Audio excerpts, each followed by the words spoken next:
Welcome everyone to the Life on Track TV series. Well, it's all about you getting behind the wheel, you getting into the driver's seat of your own life personally and professionally. Today we have an amazing guest with us, and it's John Gray. The whole Mars Venus book series, just extraordinary man. And I want to get right into it. I'm your host, Erin, and I want to read John's bio because I don't want to leave anything out. John Gray is the author of the most well-known and trusted relationship book of all time, Men Are From Mars, Women Are From Venus. USA Today listed his books as one of the top 10 most influential books of the last quarter century.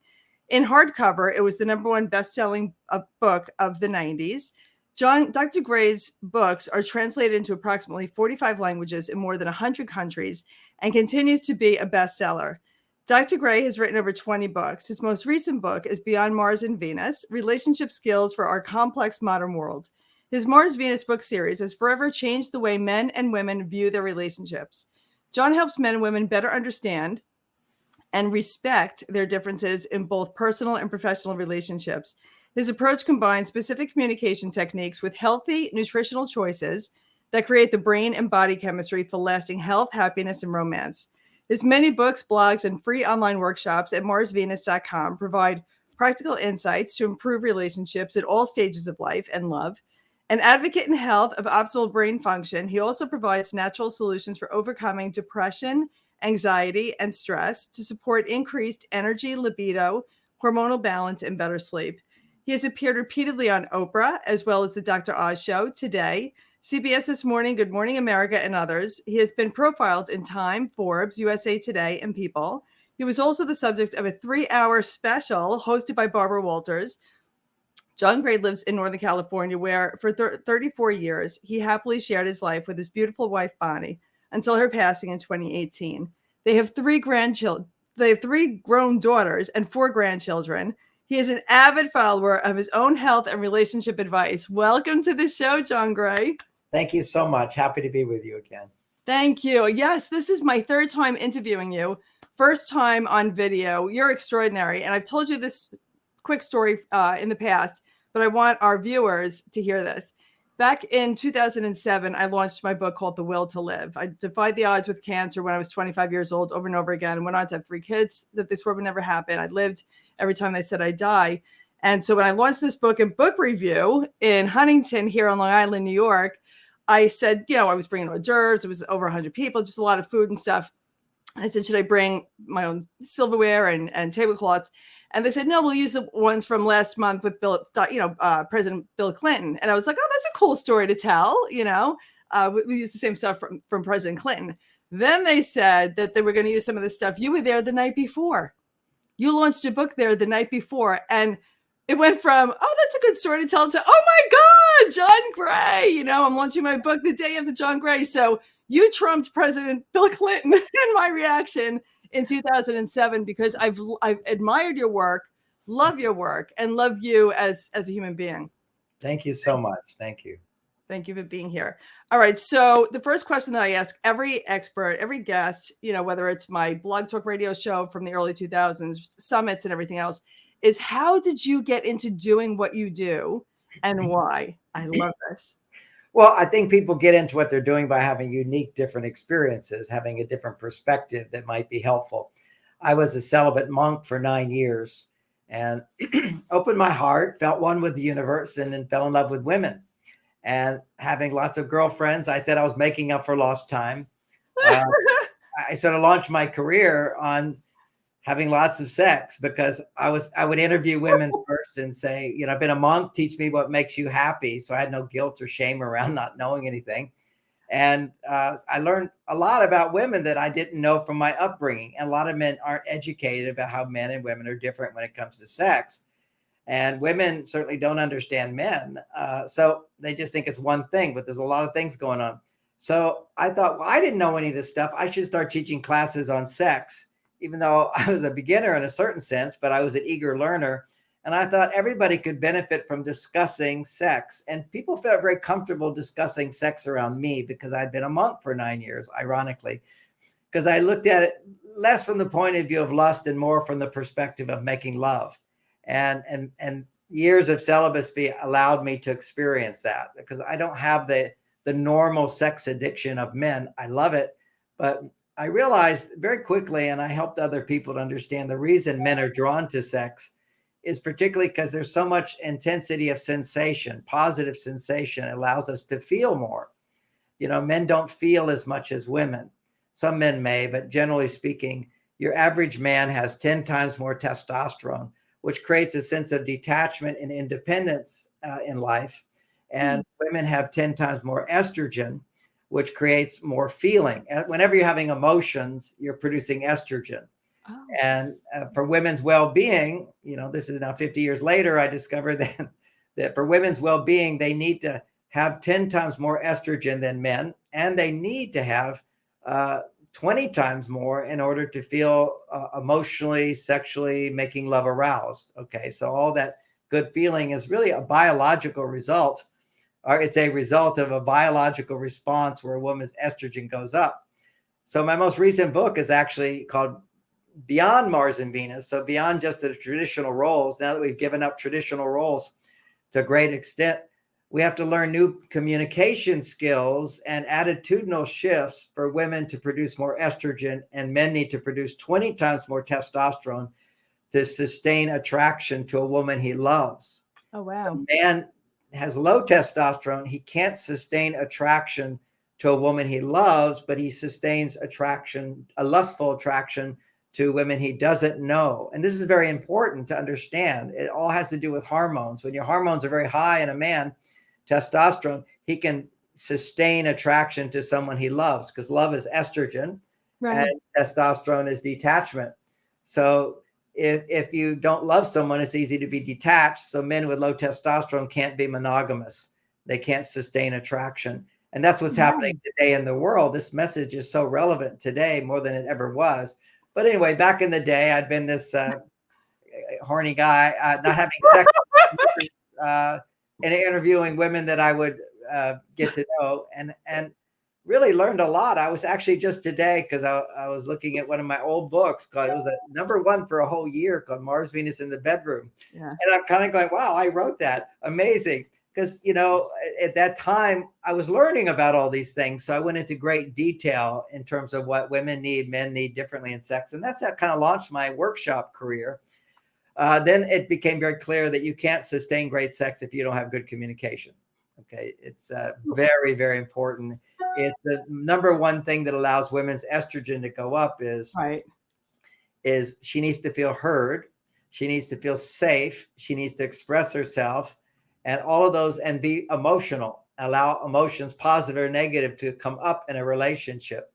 And that's an art, because many times women suppress their emotions all day during the workplace. Their estrogen is low and the brain wants to balance. And so what produces estrogen when you're feeling stressed is talking about problems. And oh, okay. That's why people come to therapists, mainly women, not men. 90% are women. Because if you talk about what's bothering you that you can't share with other people, right, and in the work world, you can't share everything you're feeling. You're trying to show you're successful. You don't want to tell all your problems or your complaints in your personal life or whatever. So you go to a therapist and you talk about what you're feeling. Your estrogen levels will go up. And when women's estrogen goes up, if it was low, your stress level will go down. So it's a real simple formula. This has never been spoken before because we didn't have knowledge on hormones. Still, in 10 years, everybody go, oh, we all know that. Just like now we all know men are from Mars, women are from Venus. But right. So it will gradually seep in, but it's never, ever been explored because we didn't have this sort of scientific perspective as well. Can I ask you a quick question? Yeah. So it should be really important then for women to go out with their girlfriends, and go ahead. It's better for the marriage. Oh, absolutely. And why is that? It's because when women are talking with other women, they all feel safe. They all relate to things more than a guy would come in and go, well, don't you think you're overreacting? Or, if you just did this and you should try to understand him better. He didn't really mean that. We'll psychoanalyze you, so to speak. And if you complain about us, we'll do what people are now saying, mansplaining. I haven't heard that one yet.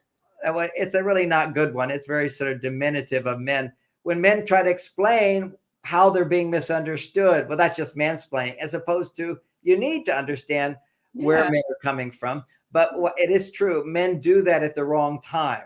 For Okay. example, a woman could be upset with a man, and he says, well, honey, you're missing that's not what was really going on, and the reason I did that is because this, and you're misunderstanding me. I didn't mean that. Uh, and men make mistakes all the time. I'm not saying that they don't. Right. Here's an example of a man saying, honey, when you don't wear dresses or anything, I'm not that attracted to you. You mean you're not attracted to me? And he says, well, yes, I am. But if you don't care about yourself or even try to look good, I'm not that attracted. And so then she concludes from that he's constantly judging me and I'm not attractive, as opposed to a few times a week, she dresses up and makes herself look beautiful, not all the time. So she'll take it as, you don't find me attractive. How can I even be around the house? I have to dress a certain way to make you happy. And guys, I didn't mean all that, but she's already taken it so personally. And as opposed to men need to have understanding of men have vulnerabilities and women have vulnerability, places where we're more sensitive. I remember when Bonnie, my wife, around 40 years old, noticed some cellulite on her legs. And she says, she was not very happy with her body at that moment. And she says, do you see this? Do you see this? Can you be turned on to that? And I said, see what? I don't see anything. And she said, no, you see this. Look at this. Is that attractive to you? I said, honey, you're the most beautiful woman in the world for me. And I don't see that at all. That's what he needs to say. Certainly, practically speaking, there's cellulite. It's not the most attractive thing, but we can avoid looking at that. We look at the good stuff. Right. So it's language skills, as opposed to always being quote truthful or logical, and some men will say stuff like a woman going, oh, I'm too fat. And he'll say, well, honey, you need to work out more. Oh, I seen those donuts yesterday. She knows she ate those donuts yesterday. She knows she could work out more. It's not your place as her loving partner to go into agreement with her own self-judgments. And in the same way, women can understand men's sensitivities. It's not so much about their bodies. It's more about what they do. So let's say a man takes you to a movie and it's an awful movie. And after you leave the movie, you talk for 10 minutes about how bad that movie was. What she doesn't know is that when he takes you to a movie, that's his movie. He takes it personally. It's like he wrote the movie. Right. Be a little more sensitive if you're having a dinner with the author of the movie. Right. Well, and the same way is that women can learn, if it was a bad movie, not to talk that much about it. Instead, even be an extremely loving partner by learning. You could say, when he says, well, what do you think about the movie? You could be honest and you could say, that sunset scene, Bonnie did this. So I know this. These are all my examples from our marriage. But she said, well, that sunset scene, that was really good. And I went, yes, I felt, yes, I directed the sunset scene. Nothing to do with the movie. So we have to have sort of a sensitivity to where our partners are coming from. We can't just be absolutely blatantly logical all the time and say what the hard truth is. There's sensitivities, and we have to understand that. If somebody attends a talk, I say, if they don't clap, if they don't give me a standing ovation, I'll usually say, and if you really love this talk, let me know. Let me go. Right. So go for it. We want to help people be successful in our relationships. And sometimes it's not being dishonest. It's just being appropriate to the circumstance of a romantic relationship. You have to be highly sensitive to what keeps romance alive. And romance is this beautiful experience of coming home and feeling nobody's trying to change you. Yeah. It's so peaceful. And that's more the man's experience. But for the woman, it would be being able to express yourself and have a man who doesn't react with anger or doesn't try to fix you or doesn't look at you like you're overreacting. Even if you are overreacting, okay? That's the point. Emotions tend to overreact. If you've had a wonderful day at work and everything was good, and you come home and your husband has left his shoes on the floor in front of the TV set, you pick them up and put them away. It's no big deal if you like cleanliness. But if you've had 5 things and you're stressed out and you look at those shoes and you go, he forgot again, why does he leave his stuff around the house all the time? You're going to have a stronger reaction. That's called an overreaction. Why is it an overreaction? Because if you were in a good mood, it would mean nothing. If you're in a bad mood, it means a lot. And this is what Freud explained to us: overreaction. We displace unresolved feelings we put on our partner. And it's an overreaction, and we need to own that. But if a man says to you, well, honey, you're overreacting, it's judgmental, it's critical, it doesn't land the right way. And even though it's accurate, Right. so he has to basically say, what's going on? And listen for a while. If she can talk and express what's going on and he doesn't react back, like, well, you shouldn't feel that way, or are you blaming me, or why are you so in a bad mood? You have so many things to be grateful for. I mean, there's so many logical arguments that can push emotions down rather than understanding. Women need to, if they're in tune with their femininity, they need to express what's going on inside when they're stressed. And if they can express what's going on inside, it will produce estrogen if somebody validates it. Right. And I remember this problem in the 90s is when women were still trying to get what they needed. Now they don't even know what they need to some extent. You need to talk to your husband. She says, I'm too busy. And he doesn't want to listen anyway. But what she needs to create intimacy is see inside of me. Into me, see. That's female side intimacy. See the good inside of me. Wow. Yeah. And if men don't understand the need that women have to talk about things that are bothering them, men think, why are you making a big deal out of everything? And she'll say, I'm not making a big deal. I just want to talk. And he says, well, if you're not making a big deal out of it, then what do you need to talk for? See, because that's what men do. See, when men, if it's a little problem, men just clam up. They don't need to talk about it. They need to actually stop talking. Key Mars Venus thing. If you want more testosterone, if you're a man, stop talking. Ooh. Don't talk. Because what talking does is produces estrogen. So women need to talk to raise estrogen. That psychology says we all need to talk. No, we don't all need to talk. See, this is where it's all gone crash down, because we're denying the reality that men and women are supposed to be different, because we are different. Right. Yes. This is crazy. Yes.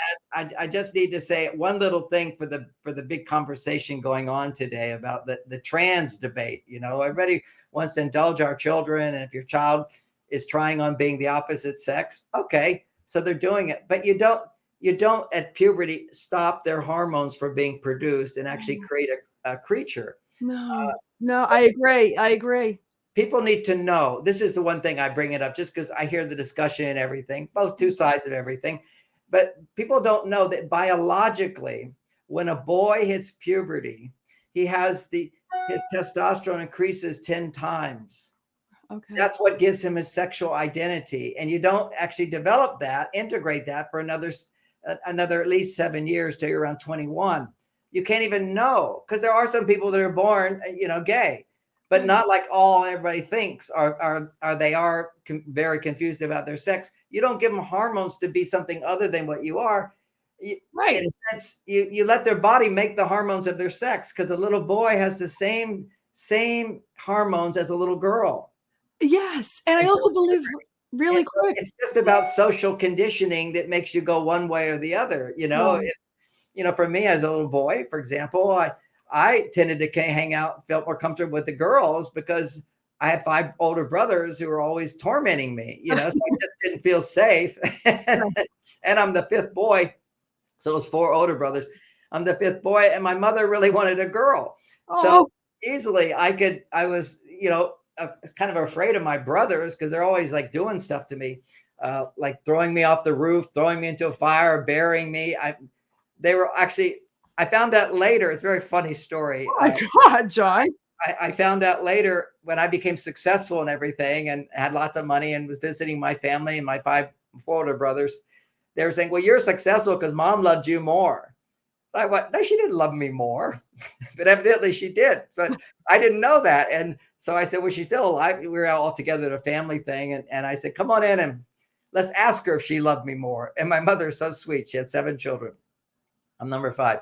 She says, oh, I've done everything I can to love each of you equally. And I'm about to go, see? And then she says, but Johnny, he just makes you love him more. You were born with a gift. I was born with a gift. And my mother loved me a lot. She just thought I was the cat's meow. And my brothers were jealous. And it even went further than that, because, this is Houston, Texas growing up. And in Texas, when the children misbehave, you whip them. Okay, Ooh. this was standard procedure. You know, you raise your eyebrow. This is still being done in Texas. You pull out your belt, bend over, and you whip them. This was not, you know, the past. You can't judge the past by the present. You know, but No, I know. No, I mean, I'm yeah, 56. yeah, Yeah. we outgrow that. My dad was a good guy. My mother was a loving person, but she said, if you don't listen to me, I'm going to tell your dad. And you don't get whipped that often, okay? Right. You don't repeat the bad behavior typically. Anyway, so but it didn't really work with my brothers, and my mother realized that. She convinced my dad. She says, you know, with Johnny, let's try a different style of parenting and not whip him. My dad said, okay, because one of my brothers had to go to military school and had issues, and so my mother had evidence to say, let's try not. Right. Don't post out the whip. Yeah. Put away the whip. So when I was misbehaving, my mother would say, okay, I'll tell you, go to your father. And I go into my father's room, and he'd say, now I'm going to whip the chair, and I want you to make noises, but I'm not going to whip you. My brothers figured this out after a while, and they were now more angry because I never got punished. It was good for me, not good for them. So go ahead. I don't know how I got off on all that, but I was just talking about men and women, and we're very, very different. With children, you were saying with children stopping the. Oh yeah, we're talking about the trans thing. So a little boy up to 13 literally can have, and quite commonly does have, the estrogen levels of a little girl. At different levels of testosterone he'll have. For the first 2 years after birth, a boy's testosterone will go up about 5 times higher, almost like a teenager, while the brain's developing. Then after 2 years, it settles back down, and he's like a little girl. And he's very much influenced by his environment. So here I'm not safe with boys, so naturally I gravitate to girls. And then kabang, puberty hits, testosterone goes up 10 times. I'm a different person. It takes time to integrate that, but it's a different person. And can I ask you another quick question? Yeah. There was on the news, or in the news, I read it somewhere years ago, that there was a young boy that wanted to go through the change, and he had to go to therapy. And a lot of times I'm hearing that they're just really not really doing much therapy. They're just, you know, getting them ready for the change. But this one therapist, psychologist, did therapy on this young boy. And he realized through therapy that he didn't want to change his sex.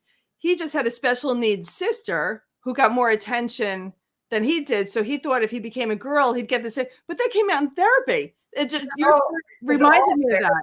Boys are boys, girls are girls. You know, this is all make-believe, because absent parents create a lot of confusion in children, and most parents are absent today. A boy who doesn't have his father, you don't develop your masculinity. You know, when I have my little girls, I only had little girls, but 3 little girls, and you know, they're wanting to go to bed, and Bonnie said, get out of here. Because whenever they're around me, they get excited, playful, and literally, because men have more testosterone and dopamine in their brains, children just get excited, whatever. She says, we need calming energy here, calming energy. Yeah. That's the power of residence, is that when a little boy is next to a father who's respectful of others, then he bonds with that. So that's having a father present. If he doesn't have that, his masculinity is weak, and masculinity is measured in the body by how much testosterone your body makes. Okay. Now the more muscle mass you have, your body requires you to make more testosterone. It's very biological. Women are all born, as a general rule, 25% more fat cells designed to make estrogen. And boys are basically around 25-30% more muscle cells. Some will have more, some will have less, but that's the range compared to a girl. There's a huge range. And, you know, you see these women weightlifters with all these muscles, they can't get pregnant. You know, they need estrogen. They need fat cells in order to make the estrogen. Oh, I never knew that. Okay. Oh, there's so much that people don't realize about it. It's all so hormonal. You look at these men who are retiring, they all have bellies. Yeah. Belly fat produces estrogen. Estrogen says, do what you like. Do what you like. Testosterone says, do what you have to do to make a difference in the world. And it's so fascinating, John. I have another quick question for you. It's fascinating what you're saying, everything that you're saying. So divorce is so prevalent, you know, in the world. 60% of families are divorced. And so there is an absent father, you know, in many homes. So like I have 2 boys and a girl. My boys are 20 and 24, and my daughter is 19.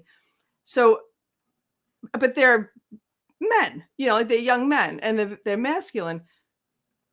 How do I, because the father's not around a lot, you know, how do you know if your son is lacking testosterone, you know, or if he Well, needs it? not just lacking. I don't want to put it all down to just, okay, let's take some testosterone and change things. That seems to be a symptom of, okay, Okay. it's a complex, and it's more about, we could generalize it with self-esteem. And a boy, any male with self-esteem has high testosterone for his sex. Okay. He's, Okay. you know, my self-esteem is something I consciously worked on for 50 years. Right. And also I didn't get punished as a child. That helped along the way. My mother thinks I'm adorable, and so all the positive messages I'm grateful for. Yeah. But here I am at 70 years old, and my testosterone levels are 50% higher than when I was a young man. And so self-esteem has a lot to do with it, a huge thing to do with it. And your average person in America, where they do these big studies of millions of people, every year it's going down for all men at all ages, except men with high self-esteem, which I can just say myself. I don't fit the categories because I have relationship skills that build self-esteem.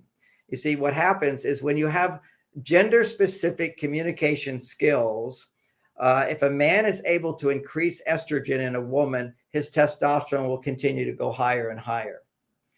This goes all the way back to the very primitive part of the brain that produces hormones, the amygdala, fight or flight. Okay, so when you're in fight or flight, that's whenever you're not loving. Okay, so we can say fight or flight, or we can just say your heart is closed. When your heart is closed, you're in fight or flight. That's a little confusing because when women are in fight or flight, they don't notice their heart is closed. It's just that they're not loving. You know, a woman can say, I'm angry with him. I feel so hurt by him. I can't open up sexually to him. And I say, well, you're not being very loving, are you? And she says, no, I love him. I love him. So anytime you're not trusting, open-hearted, trusting, accepting, and appreciating, and pretty much happy or grateful, you're not loving. That people should just know that. A lot of women, they have what's called codependence, and I love you so much, and then you say, well, has he done anything that you can depend on? No. I love him so much. Do you appreciate anything about what he does for you? No, he's a complete loser. Okay. You know, this is sick relationships, but it's where love can be a poisonous kind of love. The healthy love, and this is all in my book, but it's healthy love is when a woman is feeling I can trust. Now, you don't trust him to be perfect, but I trust that he cares about me. I can be myself around him to a large extent. Nothing is perfect all the time. I mean, if you decide you're going to blame him and criticize him for 5 minutes, you certainly can't trust that he's going to sit there and go, good idea. You can trust him to shut down, but what you can do is trust him to come back. Okay, so never trusting perfection, but trusting that someone loves you and that you're working through this and you're growing in love. So that's all about coming from a place of open-heartedness is trust. Acceptance is where you're not always thinking what's wrong with your partner, but you're accepting them. You know, when people ask Bonnie, you know, what's it like to be married to John? She said, I love him. And then they say, well, tell me more. And she'll say, well, he really tries. And that's enough. You see, you don't have to be perfect to be loved. Although to me, she said, you know, John, you're not the perfect husband. You're the perfect parent, without a doubt. But as a husband, you're not perfect, but you've given me the greatest gift any woman could want. And of course, I perk up my ears. What's that? And she says, I know that if I say something and do something, I can upset you.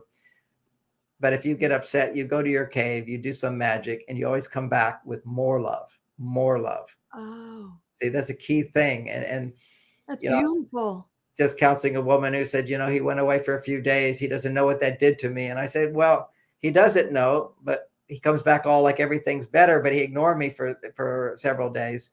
And I said, what you don't know is that's what he had to do to come back to feeling good. Yeah. And he's let go of the argument. It's done. You're the one who's holding on to it.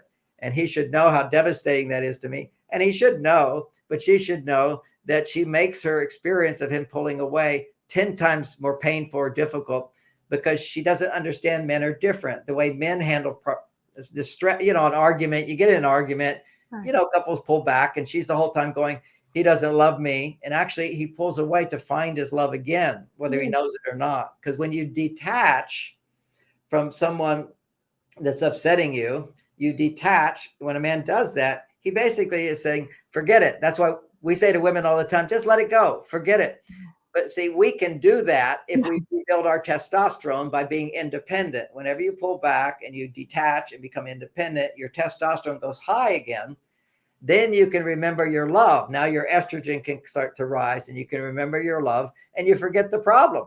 You come back and you're more loving. And women That's a really important point. That's a real, especially during this pandemic when everybody was isolated and, nobody was leaving the house and they had to, like you have a man cave, men can go into a different room.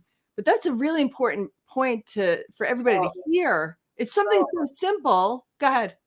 Well, I appreciate you acknowledging it. Sometimes I just run over this stuff so fast. It's because there's so many things we can learn about the opposite sex, but that's a key one, which is he pulls away and she assumes he's pulling away because he doesn't love her. It's all just biological.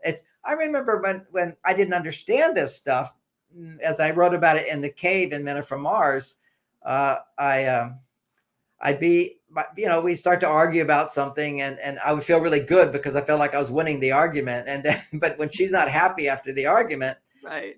Then you lost it. All a man wants is to feel like, you're happy with him, just like a woman wants that as well. We want to be loving towards each other. So when she's not that thrilled with what I said, then I've lost. And then I noticed I just shut down. It was just like, I didn't choose to do it. My heart just closed and I wanted to be alone. So I asked myself, what's this about? And if I could be alone for a while, and my natural instinct was just, okay, just forget it. Do something that's enjoyable. I would just go drive my car. I would go and meditate. And I do have an advantage over most men, which is they haven't learned how to meditate. So good. Powerful. It's the most powerful for a man, the most powerful testosterone producing there is. Okay. You basically, if you just go to the extreme, there's so many different ways of meditating. I have a wonderful way, but it's a whole class in itself. But the concept of Buddha meditation that people have is empty your mind, and Christianity has become silent, and Buddhism is forget all your problems. Okay. Wouldn't that be great if we could all just forget our problems every day and start again and start again? Yeah. And I know that that's one really good thing is to forget your problems. Another good thing to add on to that is once you've forgotten the problem, then do a little analysis of how you contributed to the problem and change. See, that's the next step. And you can't analyze how you contributed to a problem after you're feeling good. Instead of just coming back to your partner feeling good, which I always did, for me, I felt even more love for her because I analyzed my problem. I also analyzed her problem. When you see that the tendency whenever we look at our pain, uncomfortable feelings, is to blame. That's what you can't feel uncomfortable feelings unless you're blaming something. So stop blaming. It's hard for people to do. So what I would do with my logical brain, we all have a logical brain, both men and women. I would first feel good, do something to forget the problem. Like what the Buddha said, forget all your problems. By the way, as I move through this, women have to do the opposite thing. They should not forget their problems. They need to talk about their problems and then they can forget it. And then if they have the Mars Venus teaching, they can analyze and see how they contributed to the problem and change. You can't change anything until you analyze that this problem is because of me. You can always say it's because of them without a doubt. Right. But then you have to come back and look at how did I contribute to the problem? Yeah. And then if you actually have an intelligent strategy, that most people are intelligent, they just don't have someone teach them the strategy because nobody's ever spent 50 years studying how men and women are different in this new world where women's estrogen levels are low and men's testosterone levels are low. And that's a biological fact. It's never been this way on planet Earth. You look at a 20-year-old today, average, his testosterone levels is 20% lower than 20 years ago. What do you say is the reason, the cause for that? Well, there's several. Okay. Everything's complex, but there's maybe three basic ones. One is drinking water out of plastic bottles and eating food with pesticides. Yeah.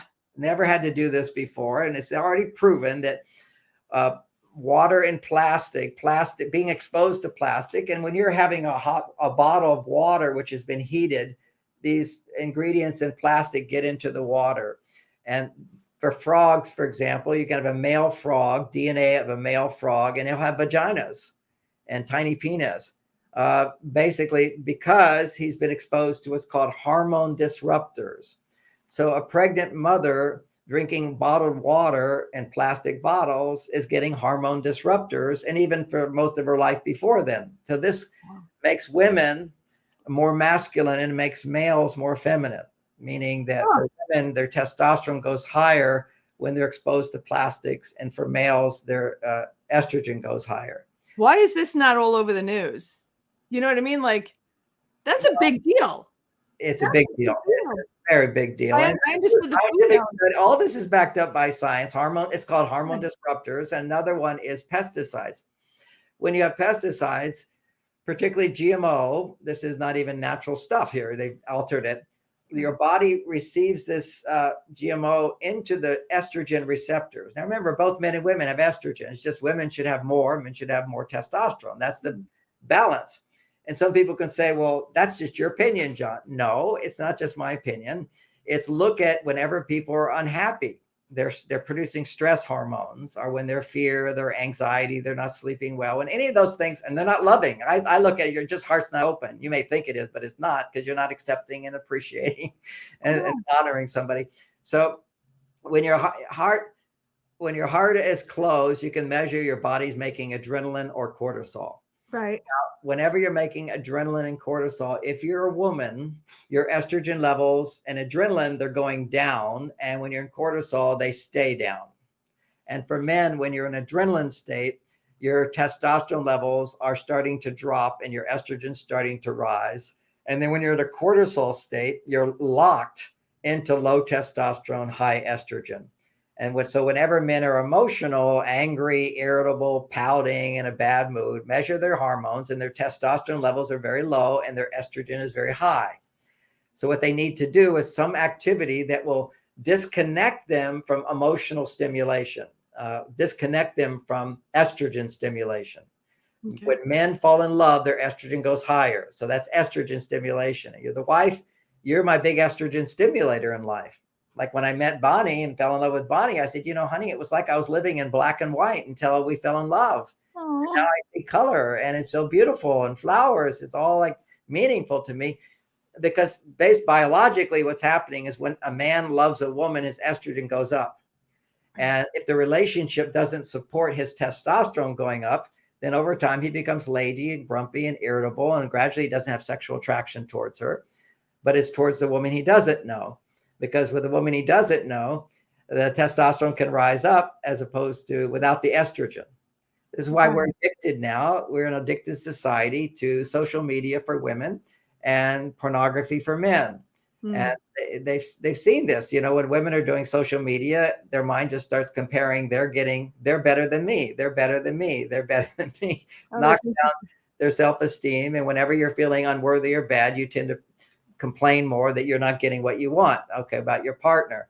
Then they put those women under MRI scans, and they find that when they're thinking of their partner complaining, dopamine levels go to the level of taking cocaine. Complaining is addictive. What's not addictive is another way of complaining, which is if you're complaining to somebody who hears you, you will make estrogen. That's why we have therapists. Therapists can hear you in a non-judgmental way. Right.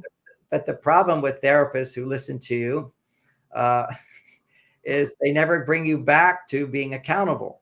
They help your estrogen levels go up, then your stress level goes down, and now you're feeling positive. So in that state of positivity, somebody needs to tell you you're doing it all wrong. Right. There's no plan.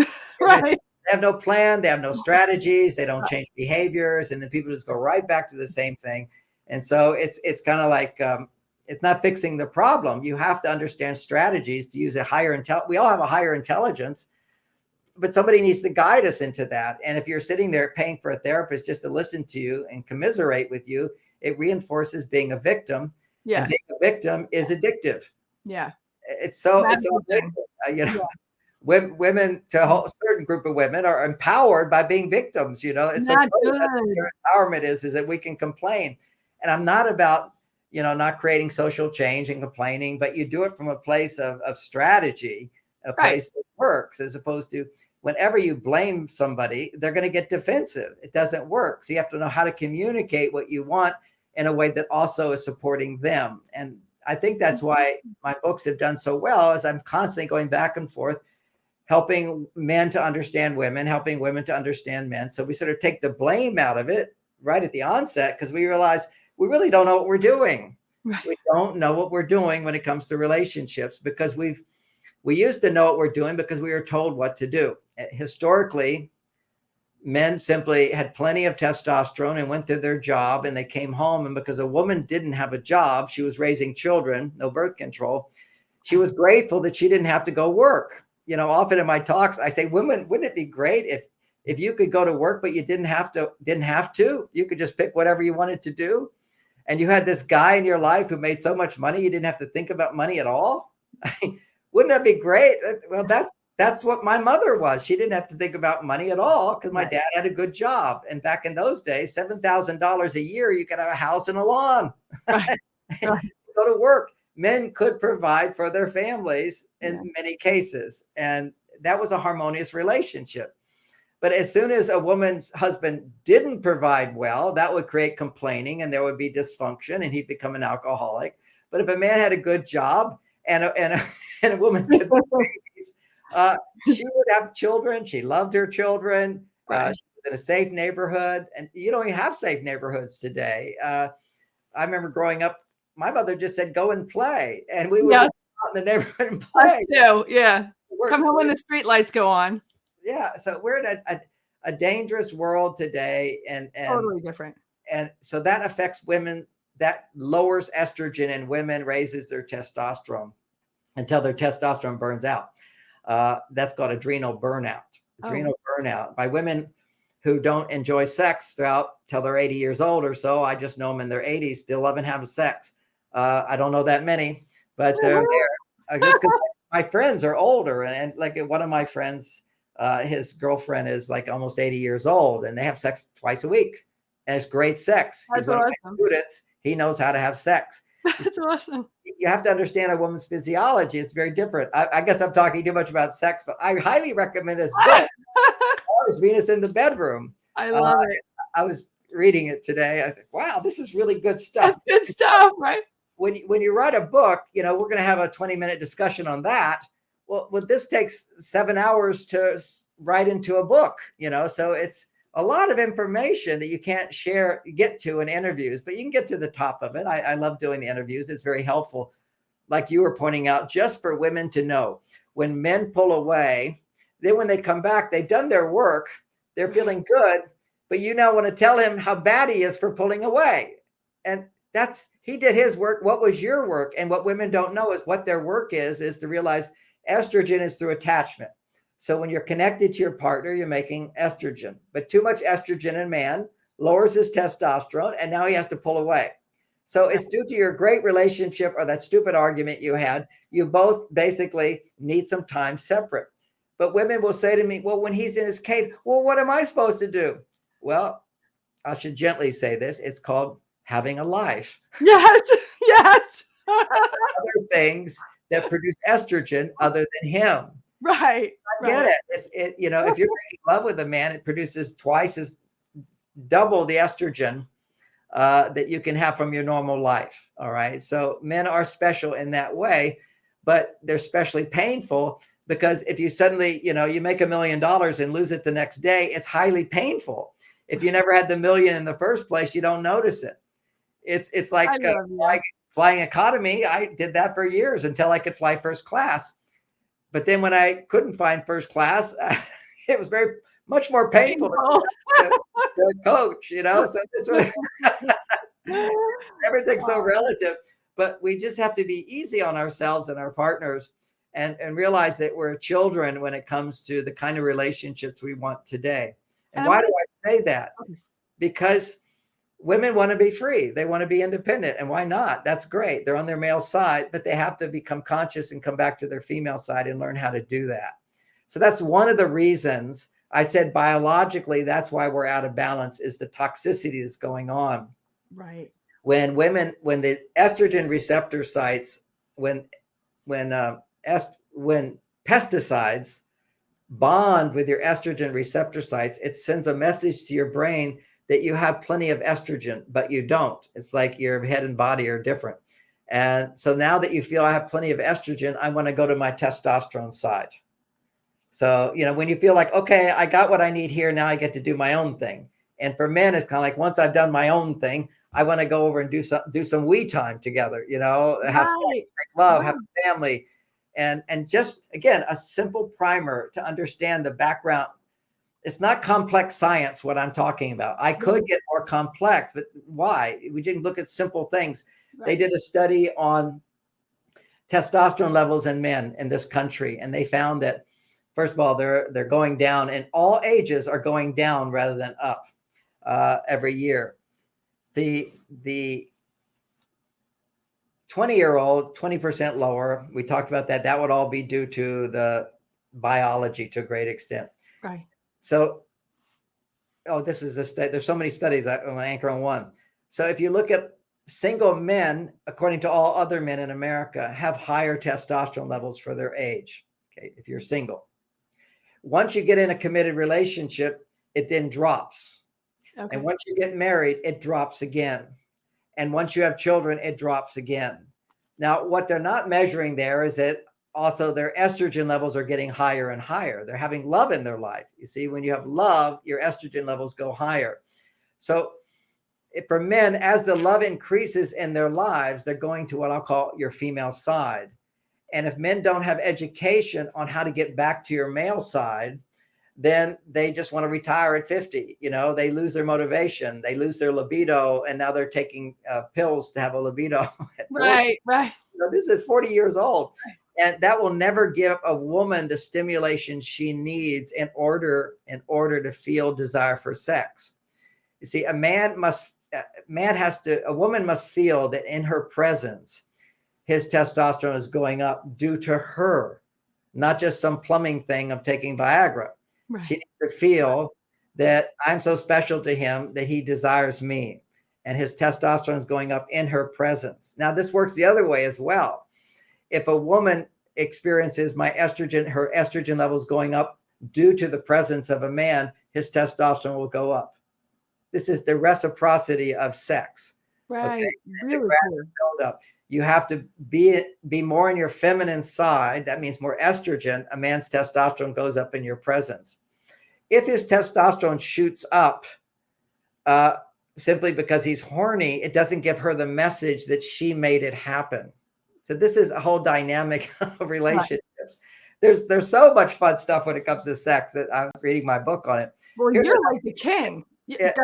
It's just amazing. What we have to know is that every time a man masturbates, for example, he's broken the connection between himself and his wife. Okay? Every time a man does porn, he's broken the connection between him and his wife. The wife, in order to stay turned on to a man, she needs more estrogen. And estrogen is connection. Right. So this is the whole concept of these wise people a long time ago told us, men, you can't have sex unless you're married. And when you're married, you can't have sex with other women. The reason for that is that in order for her to stay in touch with her desire to have sex with him, which is what every man wants. Every man wants a woman who wants to have sex with him. That's what they do porn, because the women on porn pretend that they want to have sex with you. You can pick you get 64,000 women right there and they all want to have sex with me. That's what the primitive brain thinks. Even though your mind goes, they're just faking it. They don't want to know you. You're nothing to them. You're just a dog, okay? Right. But he doesn't think that. The primitive brain, which controls sex feelings, sees naked women and thinks he's king. Right. So he gets a surge of testosterone. What he needs is to come home and my wife thinks I'm king. Right. And she feels she's queen. We're adored. We're loved. I was having a dinner with a couple, and my partner was saying, now I'm saying my partner is different from my wife. My wife died 4 years ago, but now I'm in a relationship, and and this woman just thinks I'm the greatest guy in the world. My wife thought I was not perfect. You are. she loved me. We had a sweet relationship. And anyway, so You're I would, all about love. she Like your thinks, whole thing is love. Go ahead. she's saying to me, we're having dinner with my friends who are all best-selling authors on relationships, all right? And she said at the dinner table, very funny, she said, "Oh, John is the most amazing man. I've never met a man like him. I feel so imperfect in his presence. He's just great. You know, I get upset about stuff and he just listens and he's there for me and he does nice things for me." And, you know, this is called being a 70-year-old with some wisdom and also having written these books. Okay. Right, So right. I understand what to do, how to react, and I'm fully authentic at the same time. Right. But this takes years of practice and learning. But anyway, so she's, you know, she's a bit younger than me. And so she hasn't learned all this stuff and she's not an expert in this. So she's amazed. And so she's building me up at the table and she's saying, I could never do this. I'm learning so much from him. And my friends who are theoretically experts, they're saying, oh, no, you're just as good as him. You're just as good as him. And I'm trying to say, no, he's not that great. You're not that. Literally, they couldn't handle a woman putting me on a pedestal. Handle it, two women. That's hysterical. And I have to say, my joke is, I looked over at my friend. I said, "Yes, it's nice to be king."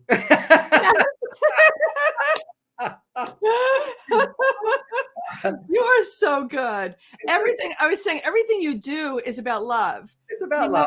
It's about bringing love into this world, and you've just cornered the market, and like you're saying, the bedroom and understanding the hormones and how so important. See, the reason the hormones are so important now is that the wisdom of the past, and it's too limiting. Okay, it's like you have to whip boys. You don't have to do that anymore. Okay, we're different people. Right. But it was a system that worked that got us to here. Instead of being monkeys, we are here. Now, some people are still fully monkeys, but most of us, you know, there's a war going on, but most of us don't want to be in a war, right? Right. Some monkeys say we have to do it to the end. Okay, so because they can't communicate. Okay, they don't have the right communication skills, and their hearts are not open, so we can't have fair businesses and so forth. We want to rip people off, basically. This is really a sick part of our society. I want to mention it for a moment. Lawyers, although there can be some really good people who are lawyers, but I had, you know, at a certain point I had a lot of money. And so I was doing all these deals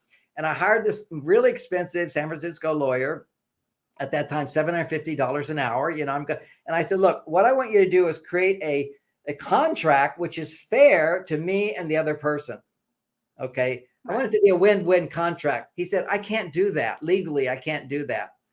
Because he says, I can only seek to give you more than the other person. My job is just to give you the most. And here's the logic behind it. And he said, because if I don't serve you and only you and not them, and later on, you could come back and say that you didn't get served by me and you were trying to do something good for the other person instead of me. There's no such thing as hiring a lawyer for a win-win contract. That's interesting.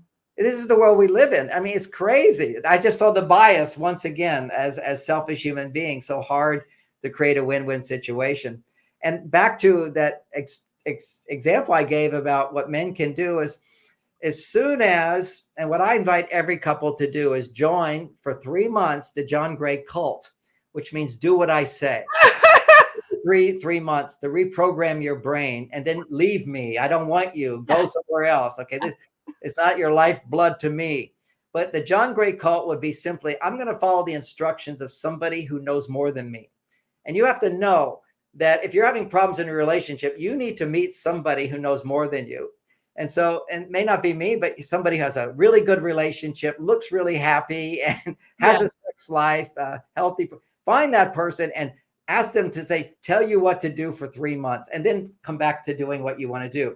But there's a wiring in our brain. When you repeat bad habits over and over, they become automatic. You have to pivot. You have to learn how to pivot. And so when so many couples are arguing and fighting for 3 months, when you're arguing and fighting, what I suggest couples do is say, let's not have this conversation. And instead, let's take a few minutes to do what they say to do in the John Gray cult. And that is to talk about what I'm grateful for, what I'm happy about in my life, and what I'm hopeful, without criticizing. I hope you'll finally change, without a negative hopeful. Right. Actually what you're hopeful for. Yeah. And I'm hopeful. what your optimistic self is, and then what you're proud of. And just do those 4 things for 4 minutes. That's it. Just that. And then spend a little time doing something that makes you happy. And then when nothing has changed in your relationship, because conversation, we're trying to change our partner. You cannot seek to change anything except what is. And when those buttons get pushed, say to your partner, let's not talk about this. And instead, let's talk about what we're grateful for, what makes us happy. And be aware that when you say, well, what makes me happy is when you're not in a bad mood. Okay. Now, where we're fully responsible for our happiness, I'm happy I get to go out now and go for a drive in my car, whatever it is, I'm happy. Or you can remember a happy time, but you want to come back to positive emotion and not talking about what you're talking about. Just no change for 3 months and see what happens when you stop trying to change your partner. Because when you're focused on changing your own reactions to positive reactions, it creates a space where your partner can reflect on themselves and become better as well. Because ultimately, deep inside every person is we want to become better. We want to become better. Yeah. We want to be more positive, more loving, more supportive. That's what we are as higher beings. As lower beings, we want to survive and we want to be safe. But if you stopped arguing, you would be safe in your relationship. And then you can discover your higher nature, which is to grow, to learn your lessons. I was giving a talk the other day and about all these bad things that are happening in the world and whatever. And that's one way to look at. Another one is it seems to be with human beings, they don't change until they suffer. That's just, pain motivates change. Yeah. And if we look at the pain in our own lives, we've all had all kinds of things happen. Mm-hmm. If you're a conscious person, that pain led you to becoming a better person. Yeah. You can't change until you realize I'm doing something that should be changed. Yeah. And you only realize something should be changed is if it's painful. And absolutely. So go ahead. I was going to say, we always learn our best lessons in the valley. Yes, that's exactly. All the growth happens in the valley. Exactly. That's where you learn. But if your hormones are out of balance, you tend to get stuck in the valley for a long time. That's a shame. Because when you're in that valley, you're always blaming when you're in the valley. And at that time, you can also now know that if you're a woman, your estrogen is low. So let me start actually doing things and interacting with people in a way that stimulates estrogen. And what are those things? Let's get a little practical for a moment. That book is Beyond Mars and Venus, which long lists and situations to help produce more estrogen in women. To some, even the 12 qualities of estrogen stimulation. For one, we'll just do with one right now, and that's called depending on others. Whenever you're depending on others for something significant, and you're conscious of that, your estrogen will go up. That means go to a doctor.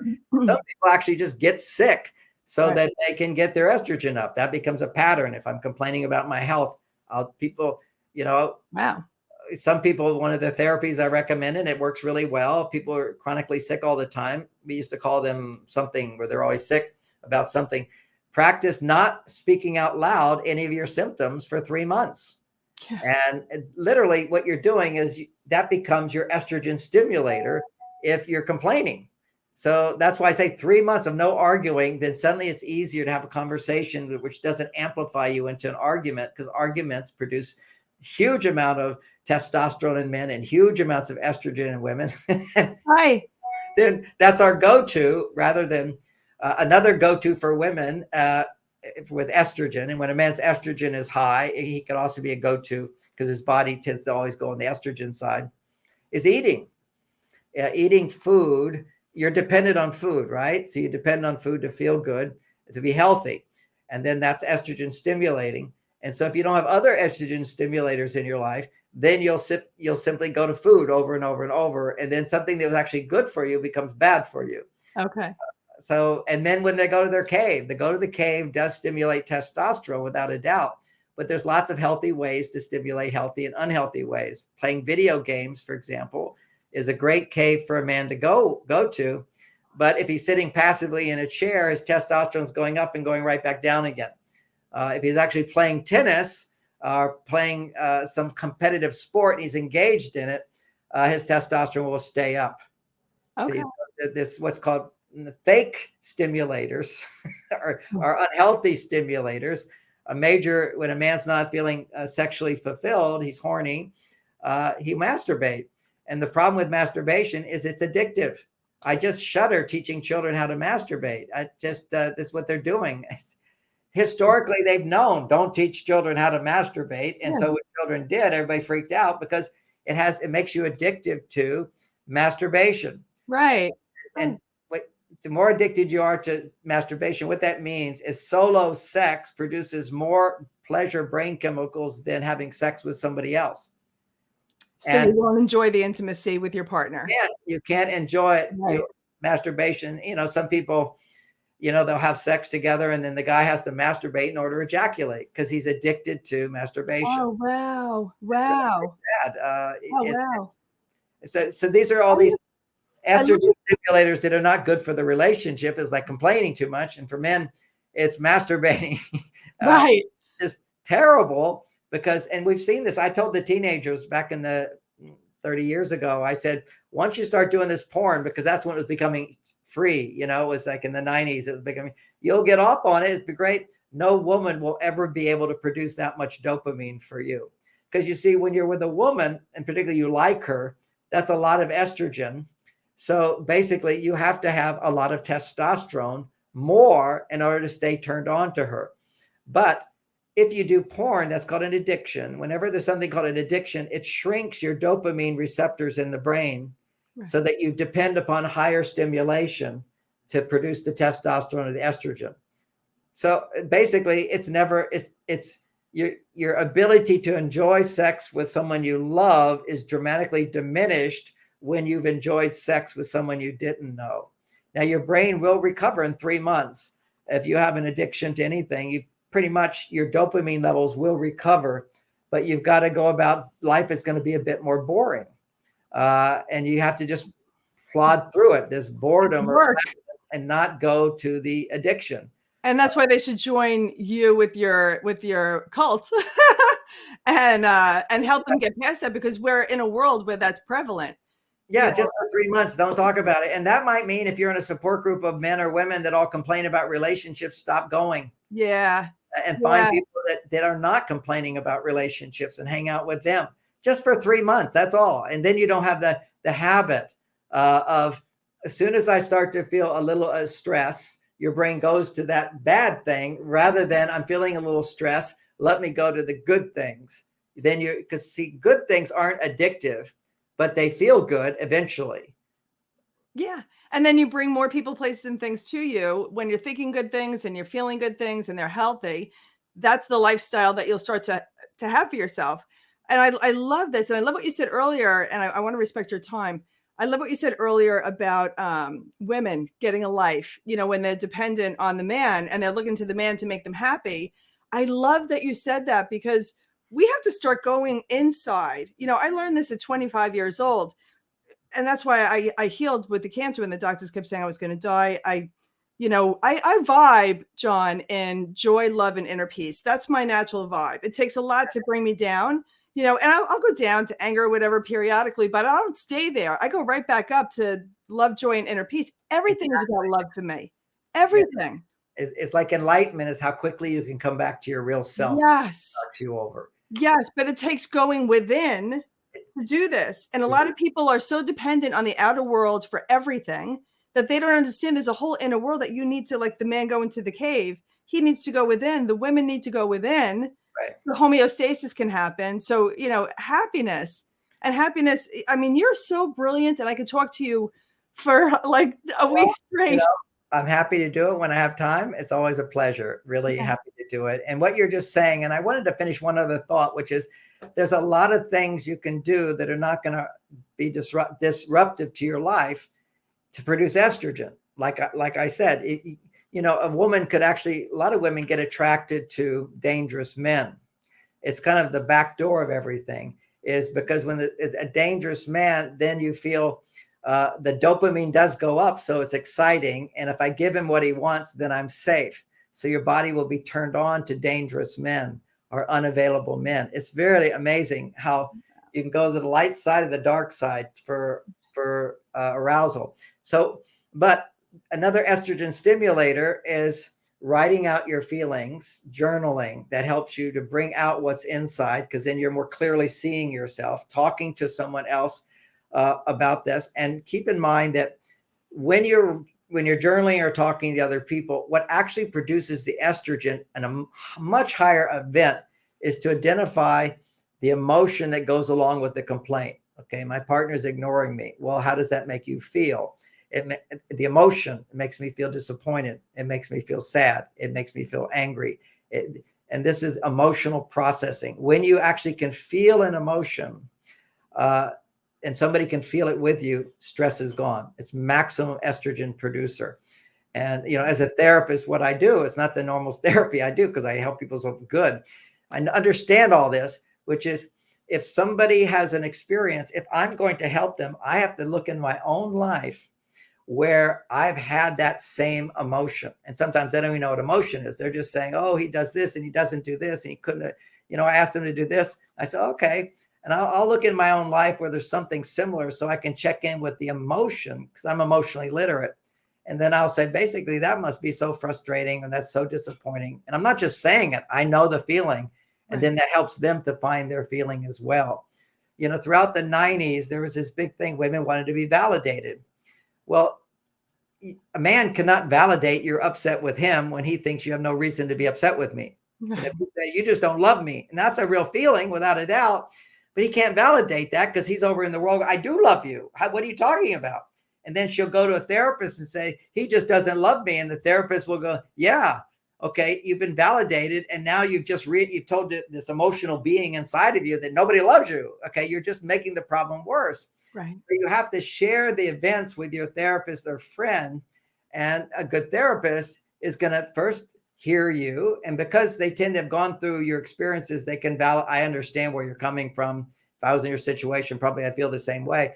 But then help you to now look at your emotion that you had, that you're having, and go deeper into that emotion. See other things that are causing it, why it's an overreaction, And then once you've got your validation, and your real validation is emotional validation, that's what produces high levels of estrogen.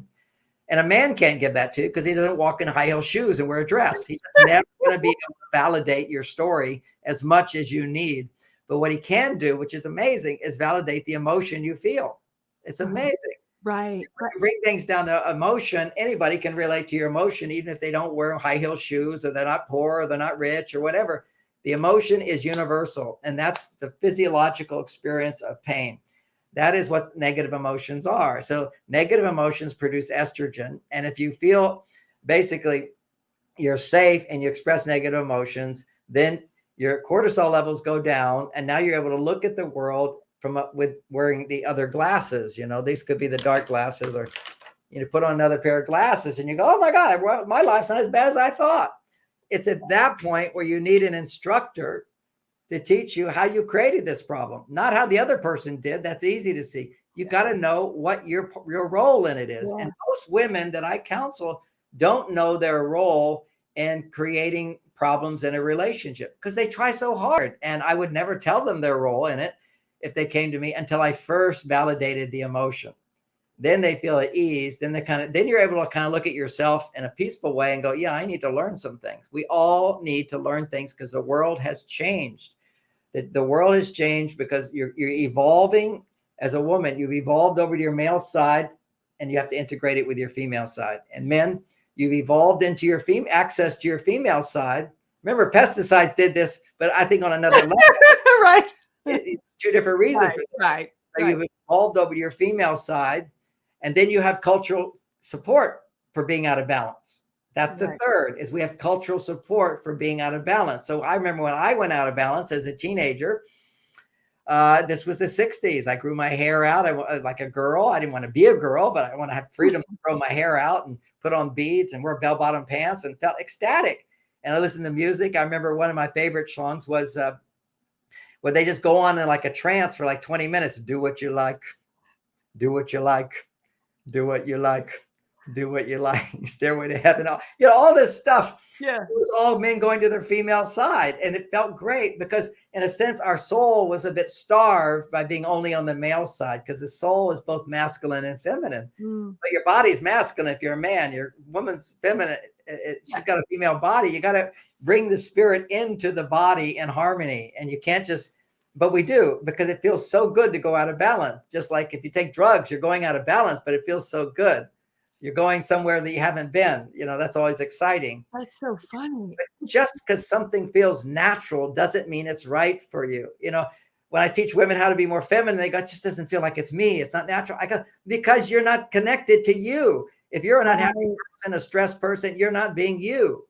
It's simple logic. And, if I eat ice cream, I get a big belly, right? And that's not good for me. Big bellies produce estrogen, and I won't make testosterone. Right. So I know if I eat ice cream, I get a big belly, period.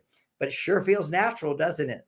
It doesn't feel natural to put it away. I love it. See, so just because something feels natural and you love it doesn't mean it's good for you. It could be terrible for you. And that becomes addictive, because it will make addictive brain chemicals that always feel good.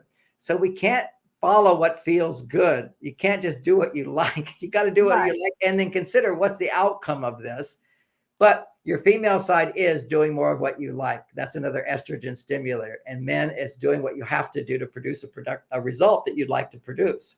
So, and I found when doing your work, and reading your books and everything that you do, when you become fully aligned with who you truly are, it's the best feeling. I don't want to give this up for anything. Yeah. When you can walk the planet fully as you, the golden rule, and with integrity, fully as you, you're unstoppable. It's the best. It's the best feeling I have. And you can just go without having it being extreme, perfectly in balance. When you're feeling happy and you're doing something that's good for you, you're in balance. When you're feeling grateful, you're in balance. When you're feeling hopeful, you're in balance. When you're feeling pride, self-love, not the pride that I'm better than you, but it's just like, I'm a good person, and I look what I did. Like, I can't tell you how much pride I felt when I was reading this book, Mars, Venus in the Bed, because, I don't read my books all the time. I hadn't looked at this one in 20 years. It's really good. Right. So that's what we want to be able to have the experience of feeling about ourselves. And you generate those feelings become more permanent for you when you take time to practice them, just to say it, to go over it. And that's the idea of positive affirmations. But once again, positive affirmations work better when you're actually feeling that way, as opposed to fight what you're feeling. So if you're not feeling positive, embrace the negative in a healthy way, which for women would be to journal it, to talk about it, to share it with somebody, and then look at how you contributed to the problem. For men, when you have negative emotions, take time to forget them, build your testosterone level, feel good, then process your emotions and look at them, or look at your behaviors that contributed to the problem. And then you'll be able to make a change. We should always be able to have a difficult moment and take our time to feel good again, and then see how do we contribute to it and how can we be a better person. And with your commitment to being that better person, those negative tendencies tend to diminish over time. I love it. I love it. I want to finish it with that. And I had so many questions about, corporate and bringing love into the workplace and communicating with love in the workplace. I want to bring you back on for that, because I have a book that came out last year called Work Love, and it went number one bestseller. I'm all about love too, John. Pouring love into the world. I get it. Yeah. And send me a PDF of your book, would you? And we'll do that with you. All right. Thank you. Thank you. And it's divine timing, divine order. And this message that you had today was meant to be for today and for the whole world, because everything you spoke about is so important. And there was so much I didn't know with regard to the frog and just so many, the water bottles and so many things that you're speaking about. So this is a powerful, powerful message. Thank you. And I'm going to bring you back on to talk about love in the workplace. But like with my summits and everything else, you've always been such a huge contribution. So thank you, Dr. John Gray, for being a huge asset. You're a light worker. Pleasure always to be with you. Thank you. Oh, thank you. All right, everybody, you're going to be able to see this interview on all the online streaming channels like Apple TV and Amazon Fire and Roku and all the big ones, and my YouTube channel and my social media. And if you go to lifeontrack.tv, you'll see it there too. So John, again, how they can reach you, how they can Well, we contact can do you. that as well. That'd be good. I was just thinking Yeah. what you did. MarsVenus.com. Just go there. There's a free class people can take. There's workshops you can take. I just finished one.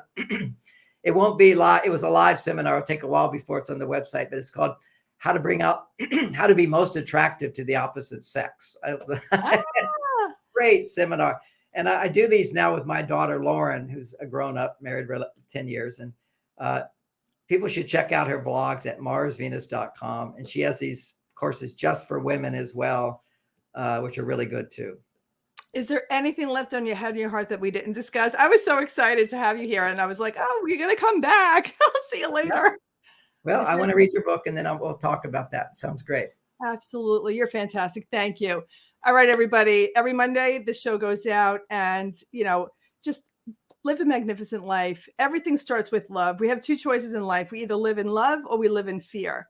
And when you're in gratitude and faith, you're in love. When you're judging and you're just anything negative, that's fear. Resentment, regret, remorse, anger, that's just all fear. Who wants to live in fear? We don't want to live in fear. We want to live in love. So thank you, John Gray. You're very welcome. Thank you again. And all right, stay tuned each Monday as my colleagues and I bring you more information and insight on how you can get your life on track. Have a magnificent day, everyone. And always remember to live onward and upward. Love you.